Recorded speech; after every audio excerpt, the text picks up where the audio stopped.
Hello, everybody. Welcome to an extremely special episode of the Sasan Show. The topic for today's conversation is an investment guide for beginners. Now, making money is extremely important. Everybody understands that. But investing that money and managing well is as important for your and your family's financial security. To talk about that today, we have with us Ritwin Siva. Now, Ritwin is the CEO and co-founder of a company called Vitte Money. Vitte Money as an organization manages money for more than 1,250 high net worth individuals, and they have more than 260 crores in the market. Welcome to the Sasan Show, Ritwin. Thank you so much, Brigu. It is a pleasure to be here and be part of this entire conversation. And to be honest, what you said really makes sense in terms of a guide, because when I was growing up, at least post my work phase, there was no one who actually gave me a guide to start investing.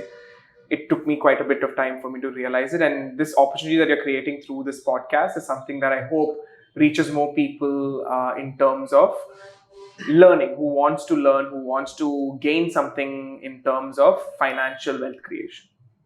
Okay. So Ritwin, let's get the basics clear. Okay, there's something called investing and there's something called saving. Correct. Yeah. Are these two things the same? Is there any difference in the two? All right. So the confusion comes from a perspective because our parents are exposed to savings mentality, wherein they're exposed to products which always use the word savings when they were growing up. And suddenly, out of nowhere, we are hearing the term investment into the market because there's a lot more awareness given by the regulators, for example, SEBI and AMFI, who've done that. So that is the main confusion that creates like a stigma around both, because savings is seen very differently compared to investing, and people end up thinking that they can't go hand in hand, which is absolutely wrong. So according to me and my co-founders, one of the major philosophies that we follow is savings and investment are not the same. They're two different entities, and it also depends on how you are looking at it, right? So the word saving means you're trying to save it from something. Right. So in general, the economy works in such a way that when they say that Brigu, go ahead and save money, it means they're telling you to save not from the thieves, but from the economic thief in the form of inflation. Right. So when inflation is in the picture, it is important for you to understand that the products that you're trying to save money from has to give you more returns than the inflation margin of the country. That's a very, very, very interesting way of looking at it. All right. Okay. So, for example, if you see, according to us, we classify any savings. The term savings we're using, then it has to be less than 8% or 8.5%. Okay. Right? Because let's just say India's inflation anywhere juggles between 5 to 7% today. Okay. So with that in mind, something that gives you slightly more than that will protect your money. Yeah. Right. Now, simultaneously, anything above 8.5% comes under the investment side. Okay. Because basically you're investing in it, so expecting a return and a growth. Right. And in a way, it's also a passive form of it happening. So that is something that you have to be very aware of.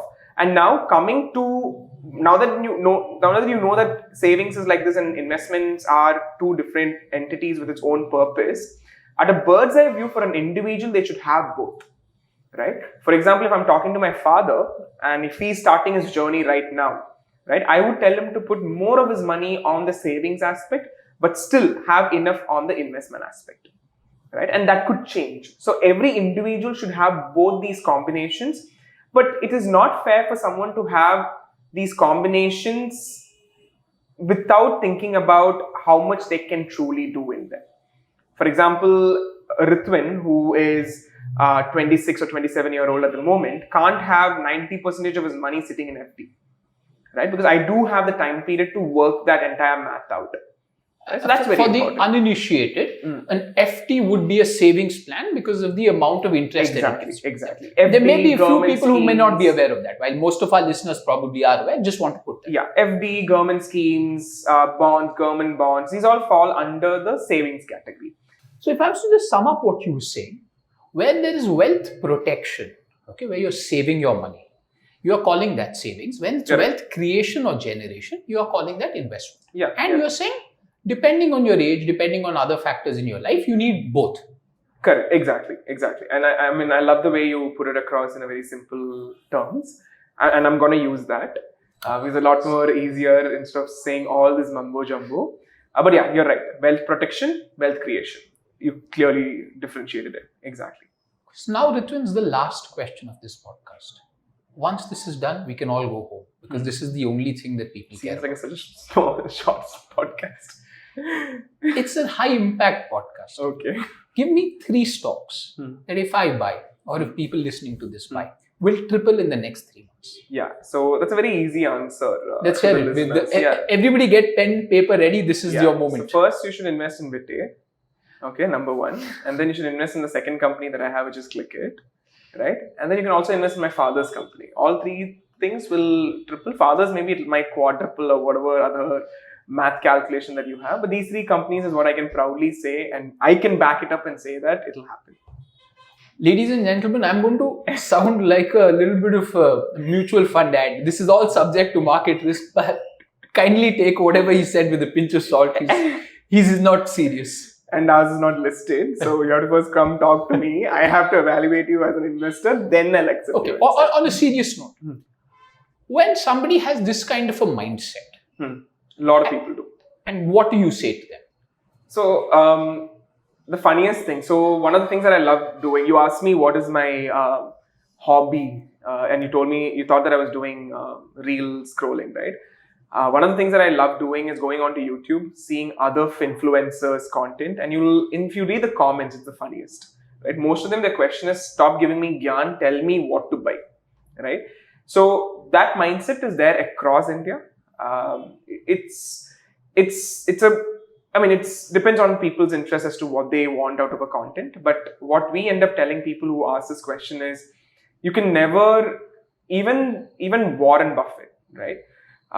He can't really decide and say that these are the 3 best picks, right? Because there's a lot more of calculation that goes behind it, right? So that is something that we want people to realize, and it changes from people to people based on their mindset, based on their capacity to take risk on, right? So for example, if I am ready, like as an individual, I'm a very conservative person. Right. Growing up, people, if I have to be very honest, my parents went to an astrologer. I was about to say archaeologist. My parents went to an astrologer, and the astrologer ended up saying that whatever happens, his entire life, he'll live like a beggar. Okay. Right? And I'm very sure that that is how, and I won't talk about live like a beggar, but I'm very, very careful about things. Right? I'm very, very cautious about things. Right, so that's where I feel like today, after I learned from my co-founder Ajit that there are best practices that you can do to change your mindset, right? So that is what I think people should first think about. What is your mindset? Where do you ideally fall under your risk capacity? Can you take risk like investing in a startup? Are you able to do that? If not, are you able to invest in, let's just say, you can only take risks to invest in an FD or maybe in a corporate bond, right? Those are extremes. So once you understand that, your behavioral aspect also continuously changes. So that's what we think. That's what we always tell people. We never recommend them blindsided. We have a procedure that we follow in terms of understanding them, understanding their money story. Like I always said, everything roots back to what you've been exposed to. During COVID time, I was exposed to so many of these Chinese mutual funds, which was done through Indian companies, that I invested in most of them, right? But I didn't understand that investing in that had a certain risk component. And I did lose a bit of money in that. And because I didn't understand the market, I didn't know how much time I had to stay in it.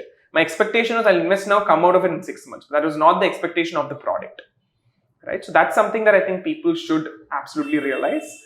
And always take any suggestion with a pinch of salt, and you should like jump into it, see it a little bit more, or at least like talk to you or me, whoever you know who is slightly more aware of the financial market, so that you can ask the right questions. That is very important.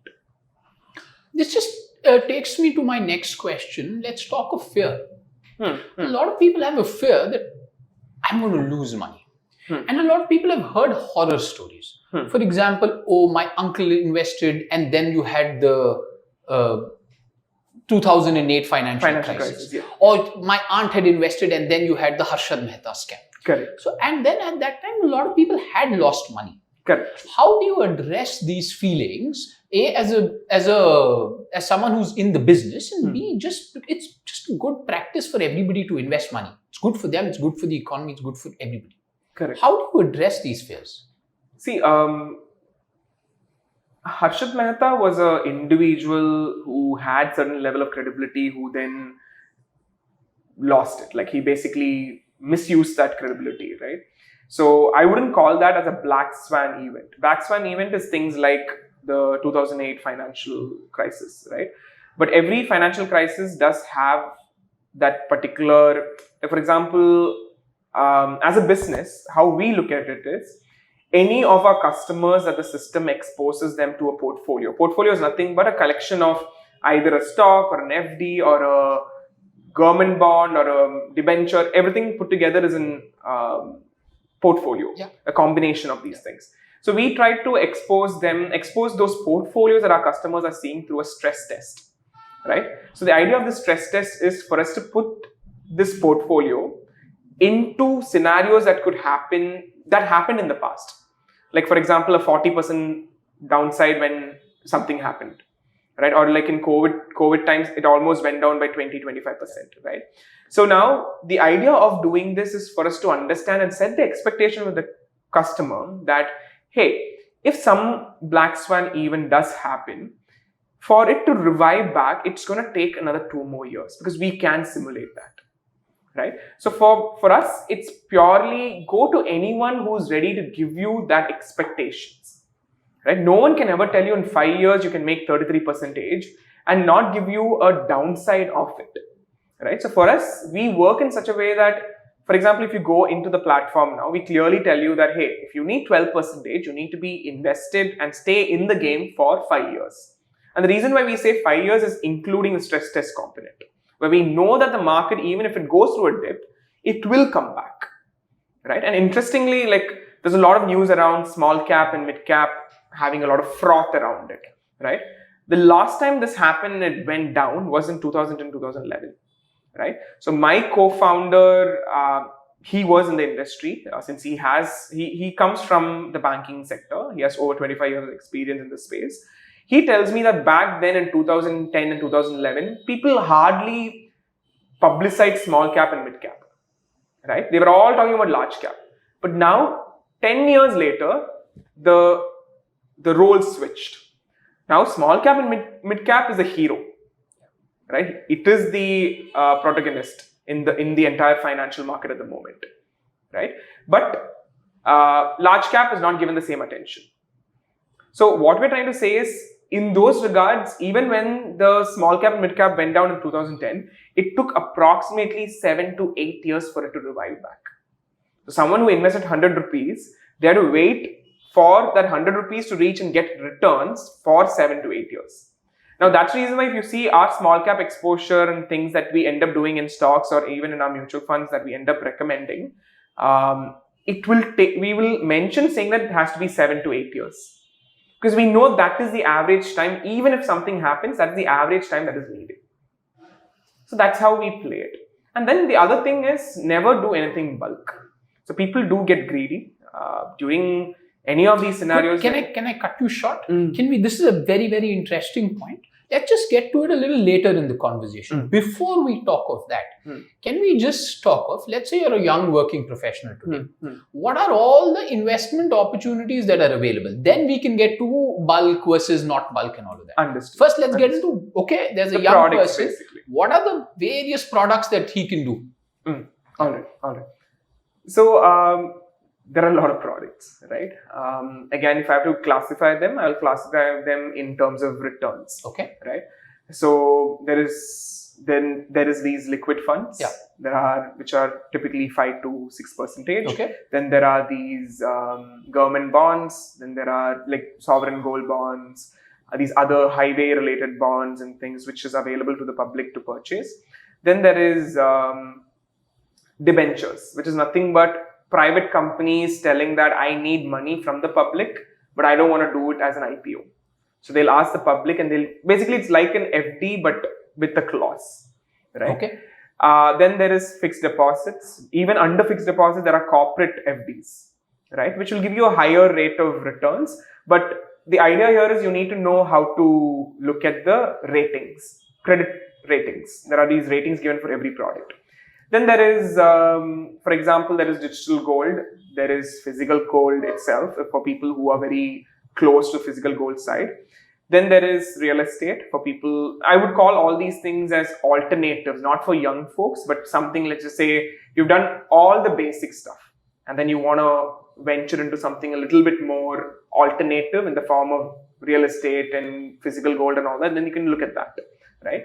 Then there are these new age products like P2P investments, right? And then there are, for example, there are these fractional investing into, let's just say, startups, which is a upcoming market that a lot of people are quite excited about. Even something like as simple as good old fashioned stocks. Good old fashioned stocks is also part of mutual it, funds, right? also. Mutual funds, stocks, all of that, because those are things that most of the people end up knowing, right? When people hear the word NCD, they're like, what is NCD, right? But it's a brilliant debt instrument, right? So not a lot of people know these things. So mutual fund and stocks is something that is out there, and SEBI and AMFI have done a brilliant job in publicizing. But these other products are also there. But buying everything does not make sense. With time, you slowly start planning it out and accumulating. Okay, great. Now I'm a young person. I've just got myself a job. I have some amount of money, but I don't have a lot of money. Okay. I definitely can't buy a house, so maybe perhaps I rule out real estate. Fair. Right? Now what should I do with my money? All right. So ideally speaking, you need to divide it into a small SIP. Okay. If you do have it as a bulk amount, within Vite, we have a policy that anything about 2 lakhs, we won't put as bulk. Instead, we make it into an STP, systematic transfer plan. So you have the power of averaging in your favor, right? Same thing, if you have, let's just say 5,000 or 10,000, does not matter the value. Just think about following a financial discipline, right? Set a time period for it, right? Unless you're very interested in that whole intraday trading, where you do have the time to sit and look at how the markets are moving, how the candlestick is moving, all of that. If you do have the time, you can jump into that. But as an individual who wants to passively make money without putting too much of an effort, first step is SIPs. Second step is deciding on the time horizon. And then third step is deciding on the return rate that you want, right? The return rate and the time horizon do go hand in hand. So if anyone is telling you that can get you 20% in the next 6 years, then that is not something that you should always have a question. How are you saying it's 6 years? When there are bigger companies and bigger bankers who put a clause saying it takes 10 years for you to get 20% per annum. It's safe to get 20% per annum if you wait for 10 years. Then that is something that you need to accordingly learn and plan it out.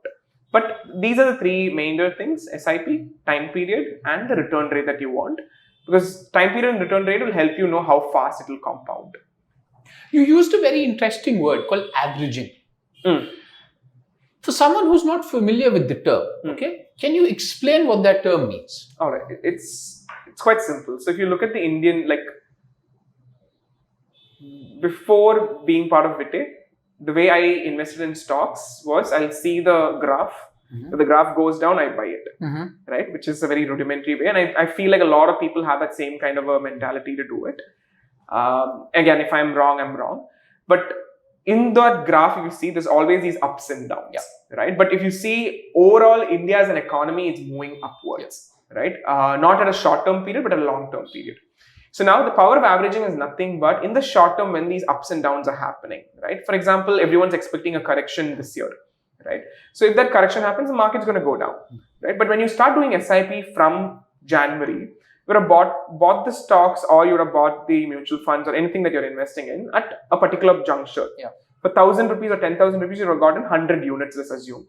The next month when the thing goes down, but you're putting the same 10,000, you will get 102 units.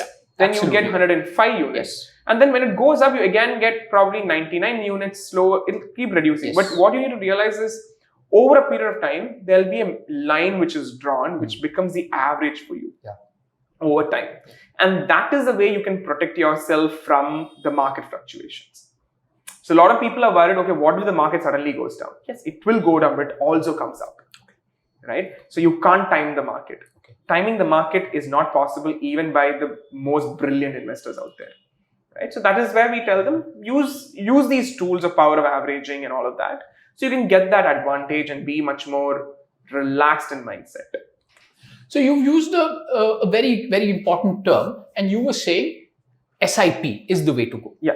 Great. SIP is the way to go. But the next logical question is SIP into what? Correct. Right. So again, there are various ways in which people do it. Let's, you don't have to give us any name, you don't have to mention any brand, but if you could take us through the process by which somebody could decide, okay? That would be great. All right. So from the government side, there's always this KYC process. So basically link your Aadhaar card, PAN card, get all that ready so that you can finish your KYC. Yeah. Right. Seems like an easy step for an individual, but it's the hardest in our field. A lot of people struggle in getting their customers to finish their KYC because there's a lot of lethargy behind getting that particular process done. But post that, the first step that you need to ask any of your financial advisor or planner, right, including our own self, is as per textbook, right? All the financial advisors and planners are supposed to be certified, right? Which means if you go search on SEBI, our name, you should find material saying these guys are connected to SEBI or AMFI, right? That's something that everyone can go look up. And as part of that certification, we are supposed to learn and follow a certain Bible or a guidebook. The first chapter in that guidebook is understanding the customer, right? So if a bank manager or anyone comes to you and says, hey, I'm going to recommend something to you, first ask them, why didn't you ask me what I need? Why didn't you try to discover who I am as an individual, right? So that is the first step that they need to do. If a bank manager or someone comes. If not, they themselves should try to do it by Googling or talking to a financial planner or an expert, right? They have multiple options. Now, once they understand themselves, they'll be able to see, based on their mindset and their way of looking at the world, there will be certain products that will come into picture, right? So in terms of your exact question around SIPs, now once you decide, within SIP itself, you can do SIPs in liquid funds. You can do it in, let's say, hybrid. You can do it in large cap. You can do it in small cap. There are multiple different places, right? So basically try to understand, once you understand yourself, the next step for you to decide is, if I am putting 5,000 every month, how long can I actually do that, right? Can I do it for 3 years? If you can do it for 3 years, target 8 to 9% from a mutual fund market. Right? Or 3 years means go find, let's say, for example, there are these corporate FDs which will give you 9.3, 9.4% returns, right? So you accordingly have conversation, you search for these products. Now, if your time period is going to be 7 years, then you can expect around 13 to 14% returns on a safe, like without you thinking about anything, right? So then you can go ahead and put it in that. Today, there are also options for you to do SIP on stocks, right? There are so many options available out there. Amazing companies, fellow founders who've done brilliant job in making that also possible. Where you don't have to buy just when the stock value is going down. You can buy it as and when it goes down based on some conditions, or just buy it every month on this day. 5,000 rupees should go into this X company. Okay, right? So that's also a possibility that is there. But the steps are quite simple. Understand yourself, understand the time period, and then accordingly find the products. And if anyone is trying to skip any of these steps, then it should be an alarm for you to ask them these questions. At the end of the day, it's your money, right? And they do get some benefit out of it, whoever is trying to recommend something to you. So ask them these questions, see if it makes sense. Are they able to give you straightforward right answers? Then if they do, then go ahead, get started with your plan, start doing it. Okay. Now, if after listening to all of this, someone says, hey, I'm ready to invest, okay? But they're very confused. And they're like, hey, can I get somebody to help me with this? Someone who doesn't charge a lot of money. What do I tell them? All right. So, how much do you all charge? Let's get down to okay. All right. How much does Witte charge? Let's say someone was to come to you and says, hey, I have only 5,000 rupees a month. I will not be able to pay you a lot of money. Can you help me with my money? How much would you charge this person? All right. And what can he expect from you guys? All right. So we follow the textbook approach, right? Where we try to understand the customer and then try to map them into the multiple profiles that we have in terms of, okay, should this person have a combination of FD and a mutual fund? Or should they have a combination of digital gold and a mutual fund? Or should it be only stocks? So these things are done through our profiling algorithm. So we have an algorithm in place which kind of does that. So once that is done, the next step is they will get a suggestion on the platform itself. And again, like I said, we don't want anyone to blindly believe what we are saying, because, for example, for Brigu or Brigu's friend, for Brigu might know me through this conversation, but then that friend of yours will not know me, right? In those cases, they can talk to our experts. We have in-house experts who will support them and help them understand why these products are a good fit for them, right? And then finally, they can take a decision on whether they want to go ahead or not through the platform itself. These are the steps that is involved. Now, coming down to the pricing side, so we believe that financial plan that we just did right now should be available to everyone, right? Democratization of financial plan is something that we use as a slogan inside. Mainly because today, most of the people, I had a couple of not customers actually, they were interview candidates who came in and they asked me, oh, so you guys only do if there is 25,000 SIP, or do you guys do even less, right? So today we do from 300 rupees to up to 5 lakhs per month. Right? Wow. So we have that extreme ends, and the system can take care of it. What will you do if you meet somebody like me who puts in more than 5 lakhs a month? Not a problem. I'm joking. I'm joking. After this, I'm going to make you sit and finish your KYC and then get you started on more than 5 lakhs a month. 5 lakhs. Let's get it into action. We're talking dollars, right? We're talking dollars, right? Yeah. So that's something that we end up. So we believe that should be available to everyone. So we don't charge anything for this end of the step, right? It's completely free. Now, how do we make money? Is for every lakh that someone invests, we get around 600 rupees in 1 year. Okay. All right. So that's the reality, right? Now, again, is 600. Who gives you that 600? The banks and the partners that we work with. Typically, the banks that we work with. So now the 600 a year for that 1 lakh that we end up getting, we get it after 1 year. It's not immediately. So now people might think, okay, isn't that a small amount? But then how are all these other companies surviving? So for us, we have a philosophy that we should always keep customer first. So we do have an opportunity to make 1,200 per lakh. But that's something that we all don't want that to be the case, right? So we try to make sure that over time, a Brigu who starts with 1 lakh will eventually become 5 lakhs and becomes 10 lakhs. But if we can be there for him and be as customer first as possible, then your relationship with us will be longer, right? So that's how we truly, our game is a long-term game, and we want to honor the relationship that we have and take it long-term. That's something that we end up doing. Now, coming to the paid versions, we do have paid versions, right? So paid versions are basically software tools that we built on the app or on the website, where you can go ask the system, can you tell me if I can go on a vacation in the month of July, or should I do it next year, right? And the system will give you a cash flow, not based on your past, but what could be your future. Telling you that if you go in the month of July right now, May and June, you'll have a heavy crash crunch, right? And we don't want that financial stress to be there for anyone. So our job is to give you that information, right? Now, similarly, we have another feature where you can predict where your lifestyle should go every year and see how much of a loan or EMI can you pay every year, right? So these kind of additional productivity or financial productivity tools is what we charge at 6,000 rupees a year. All right. So that is something that we do. Again, it's a choice that they can take if they want or not. But typically all customers who we have at the moment, they come in for the free version where we don't charge them anything. And then if they are interested, we move them across to these other things if they want it. Okay.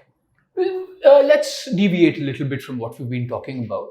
I was reading about this concept called urban poverty sometime back. Mm-hmm. So basically it talks to people who make a decent amount of money. They're not poor by any stretch of imagination, but because of their lifestyle, because they end up spending so much on a fancy haircut or this new pair of shoes, in fancy EMI for their bike or car, they're not left with a lot of money to spend later. Correct, fair. So once they get stuck into this trap, it becomes very difficult for them to kind of invest. And some of them also fall into credit card debt. True. What is your advice to someone who is in credit card debt? All right. So, would you start with don't get into credit card debt? No. And No. I'm someone who believes that having liability is a good thing as long as you know how to manage it. Okay. Right. And it's great that you brought this question up right after I told you about that whole feature where every year you'll understand how much of an EMI should you take. Yeah. The problem with the banking sector, right? They are ready to give us the loans and they're ready to give us the credit cards, but they don't have the time to educate us as to how to optimally use it. Because the moment they educate us, we'll become much more smarter, and which means we will be more cautious in spending, right? So with that in mind, first and foremost, you need to know, like, every bank knows how much Ritwin can get in the next 1 year as a loan. Okay. Or can spend as EMI, right? Now, you might think, okay, they are only looking at my income and doing. No. They have your PAN card, which means they know your entire family tree. And they know how much they can push you across in terms of debt so that the other family members can also support you. What they want is they want the entire ecosystem of people around you to support you, right? And the reason I'm saying this is I have seen multiple cases at Vite where customers come to Vite saying that I'm in debt trap, right? I've been in this thing, but their credit score will be the highest. It'll be 750 and above, right? Then you start realizing that it took them almost 2 years, and I've literally seen 3-4 customers in front of my eyes where we were helping them. But the problem with credit card debt or any debt in that format is they won't fully reveal the truth. So they'll start with, let's just say, a small amount, and they'll come to us for help. And within another year's time, they would go deeper into it, but they won't reveal that, right? Because they're either embarrassed or they feel like because we have a very strict policy where we tell them, please don't take more debt. We can't help you if it's landslides, right?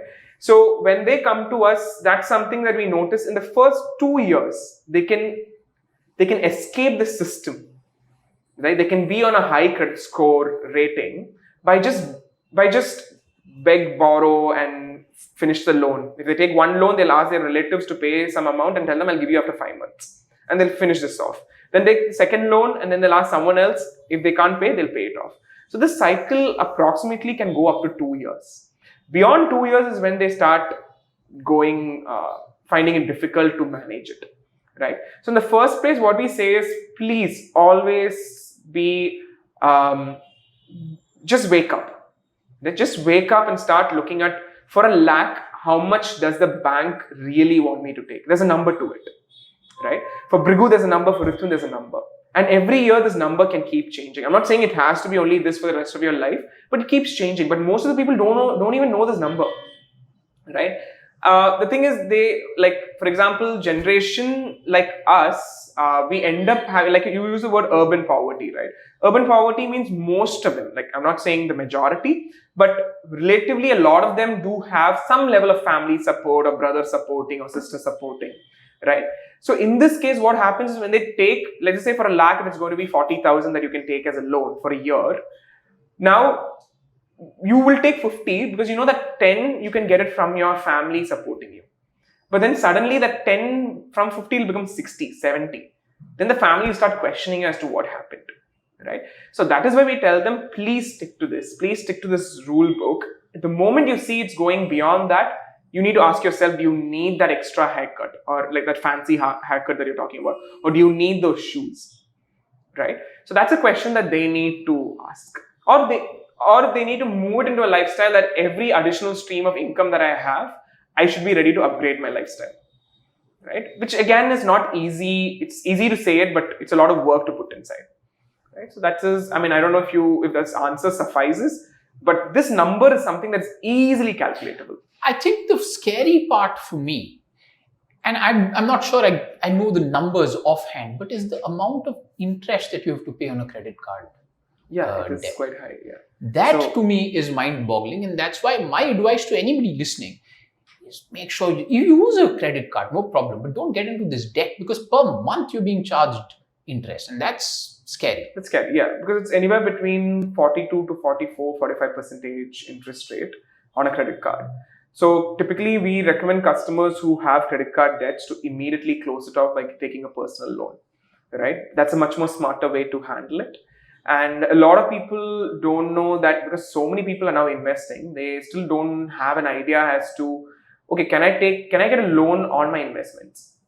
Right? That's an option that is available for you. We ourselves, Vite, we have a feature called invest and borrow. For every 1,000 rupees that you invest, we give you 500 rupees credit limit at 10% interest rate, right? So now, in case of an emergency, why go and get a personal loan at 12% or why go swipe that card? Take this, use that, finish it off. Okay. Right? So there are opportunities like this. It's just that, and surprisingly, the banks themselves give it. Okay. Every bank has an opportunity to give something called as loan against security. Right? But if you look at it from their business strategy standpoint, would they want to give you a loan for 10% or would they want to give it to you at 14%? 14%. Right? So then they end up showing the personal loan and the commercial loans on the top and then start putting these things as hidden things inside. Right? But it's high time that people, I think it's high time that educational system brings us into their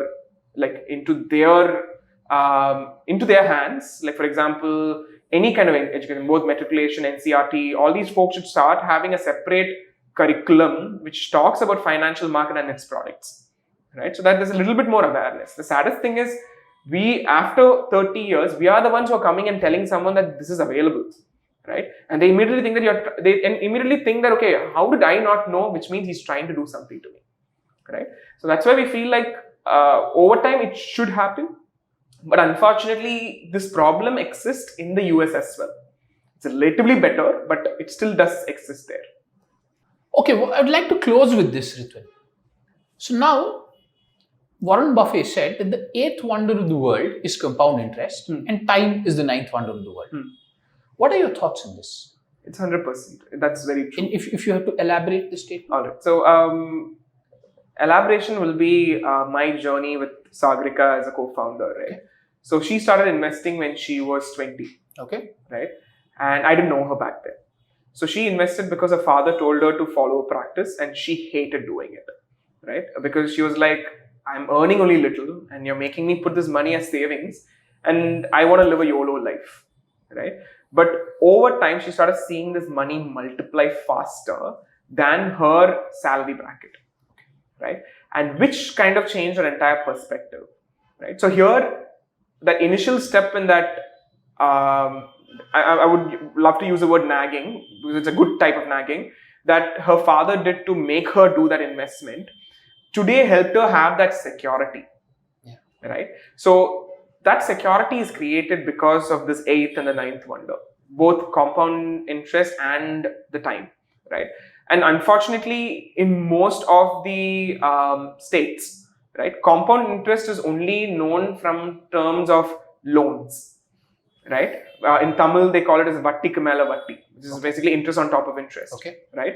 But that same logic applies to even investments, right? Which people don't see. They see it as a negative light, and unfortunately, anything that is negative will always leave an impact. Anything that's positive always dies down. Yeah. But that positive impact, people should start realizing it, and that's the reason we always tell them, don't think about how much you're investing through Vite or anyone. Start with 500. You made a mistake of not realizing that you wanted to do more because you were skeptical. After 4 years, you naturally will start realizing, oh my God, why didn't I do this earlier? And you'll come back. And regret is a very powerful feeling that'll pull you back into an ecosystem and not let you go out of it. Right? So that is something that we notice. Another important thing that like you said, you want to leave the audience with a note. One thing that I would want people to say is, anything that you see as investments, please, you need to understand compound interest formula has a time period as one of the variables. Yes. Right? Most of the people don't look at the time period as a variable. They end up saying that I bought, for example, a gold bar for 5,000. Yeah. In another 3 years, I sold it for, let's just say 6,000. So they see that 5,000 became 6,000, I got 1,000. Yeah. But who's looking at the number of years it took for you to get to that? Right? If it took 25 years, it's extremely slow. Extremely so, exactly. So that's why we tell you any product, whether it's insurance, whether it's real estate, whether it's mutual funds, stocks, anything, look at that compound interest with T in place, with the time period in place, because people end up not seeing the time period. And most of our parents and family members, they are not aware of, they know the compound interest formula really well, but they don't see they don't take that time period into consideration. So that is one thing that I'll tell you. So respect the compound interest for what exactly it is across the products. Don't do it for mutual funds alone in a particular way, whereas for real estate, you look at it in a different way. Right? Give it the same importance because it's the same formula which is used here and there. Right? But the mindset alone keeps changing. All right, Ritwin, thanks a lot. Thanks so much for doing this. It was extremely kind of you to share your knowledge with the listeners of my podcast. Yeah. And everybody else, thanks so much for listening. Stay tuned for more episodes of The Sasan Show. Thank you so much again, Bhrigu, because I don't know if I spoke quite a bit. I hope I didn't waver through. But for people who listen through, thank you so much for listening in. And the best time to invest was yesterday. The next best time is today. It's not said by me. It's said by someone else. But I would leave the conversation on that note.